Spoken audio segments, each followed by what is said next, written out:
You see the ammo bag is big, you can see the face mask is as big as the baby's face. So how are you going to resuscitate this? We use our creativity. There is no kita panggil incubator to keep the babies warm. So there's a few of us, we actually heat the towel with the lamp. Kan dia ada lamp with a bulb, so usually it's hot. So we put the towel there, heat, wrap the baby. Again, somebody else go and take another towel, wrap the baby. So when you are in that kind of situation, you really have to use your creativity, thinking out of the box, how to save this child. I think we managed to resuscitate and then send it to the bigger hospital, but they don't have a ventilator. So how long are you going to beg and beg and beg and beg? And I think that baby passed away the next day. The third baby, 2 babies survived. So these are the surgery that I help them to do, and of course it's very abnormal for a woman to go and do the surgery.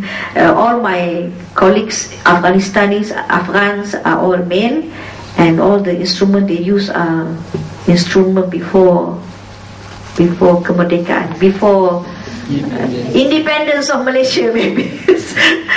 And this is the big fibroid that I help them to remove. Yeah, and this is another portion of surgery in Malaysia or in Prague or in Czech. People were telling me, this medical student were telling me that when they want to go into the surgery, ladies maybe who wants to cover their aura has problem. So because usually they say if you bring outside clothes, you will have an infection on a patient. Infection rate is very high. I don't know whether you people here face the same problem. I told them, well, I operated with my tudung as well, but special tudung for surgery, for only operation theatre. And when I was a medical officer or a registrar, I cannot prove this. But now I've been working for nearly almost 20 years. I can prove that my infection rate is about the same as the national infection rate. So using your undergarment or pakai your tudung is actually not a reason for causing infection rate to goes up. And you see in Afghanistan, the patient don't even change the baju. Yeah, sometimes everywhere in the theatre for a patient to go into operation theatre, they cannot bring your own clothes. Always change to OT clothes, OT attires.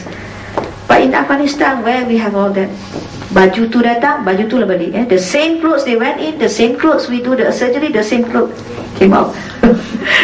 Okay, so in Afghanistan also, there are things that, as I said to you, you have to really think of how to do things. Something that you take for granted, how to measure babies. So they have to create this thing, a sliding scale with a weighing machine, how to measure. And this is old-timer when we want to weigh meat. But this is what is done in Afghanistan about 5-7 years ago. Because we have malnutrition, so we need to measure the weight and the height, and after giving the treatment, whether that thing goes up and so on. So you have to measure. Okay, we also have, you see, as a doctor, not just treating, you have to teach them hygiene classes, you have to teach them many things. That's the library. We bought a container and put some books and make a library. Of course, people need food, medication, and they are very poor people. You make lines very long, and sometimes there are children who comes with a big Mercedes. The wheelbarrow is their Mercedes. Very useful. Is as a transport. Nak tahu your mother there ke, your children there ke, or the food that we gave also was using that. Okay, this we give them treat some food, and you see all the small children comes out to take the responsibility of taking the food for the family. Yeah, and you see the Afghanistan is very, I don't know how long I have still, very dry, so there's a lot of water, and we built a few pumps, water pumps, to help them. And in Maluku also we saw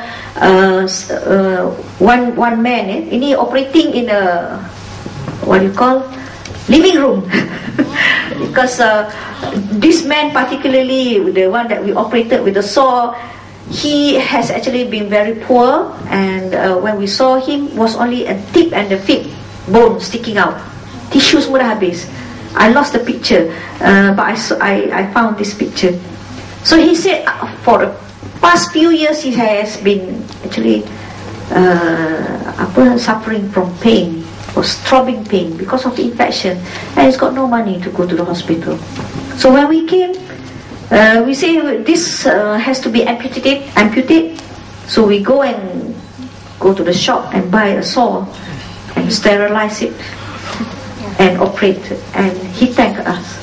For the first time, doctor, in my life, after so many years, I can sleep. No more aching pain. So those are the things that you feel satisfied you do, because when you give them treatment, these people make prayers for you. Yeah, susah dah nak dapat in Malaysia who will go and pray for you. Maki aja ada. Okay, taklah, joke je tu. But this is the satisfaction that you have when you give all this. So the first mission I went is Kosovo. So we just want to see about this massive ethnic cleansing. They sort out the mobile clinic that we do, open, and then all the medication is in boxes, and we go from place to place like that. So when you become a humanitarian worker, you do everything. You are the pharmacist, you are the cleaner, you are everything. But that was in the beginning lah. We don't know so much about humanitarian work. But as Mercy developed, we set up systems and so on, so it became much better.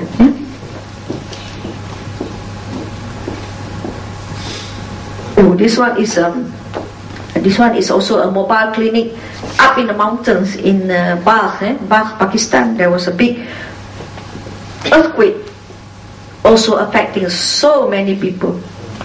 So our mobile clinic, the table, can folded table, go in the ambulance. Okay, go to a mountain, call the kampung people. We are going to have this.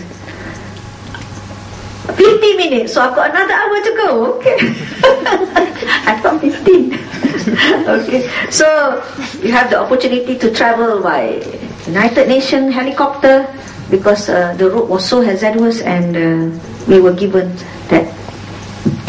Okay, those are all a little bit of my experience to share, and maybe we should talk about Palestine. And before we talk about that, I just want to let you know that Universal Declaration of Human Rights was actually formulated in 1948, and there are about 30 articles. If you want to know, you can Google. And they talk about basic human rights, and among them that they talk is right to live, right to have family, right to own property, right for security, justice, healthcare, education. Yeah, you remember when they do, so that because we want to see what actually happened to the people in Palestine. Yeah? No one shall be subjected to torture or to cruel, inhumane or degrading treatment or punishment. No one. So I think you all pun ada you know about this racial Corey, right? Who doesn't know about racial Corey? Everybody knows. You don't know? Okay, we'll talk about Rachel Corrie then. Yeah? Rachel Corrie is actually an international activist.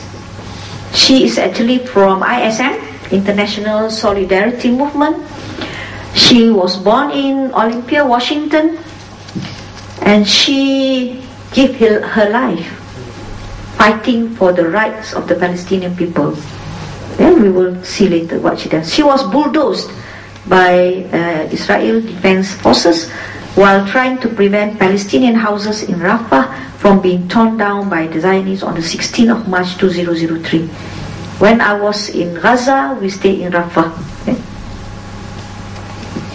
So that was the picture taken at about 3 to 4 p.m. on the 16th of March. Rachel Corrie and his friend Nick was opposing the big bulldozer, was trying to actually demolish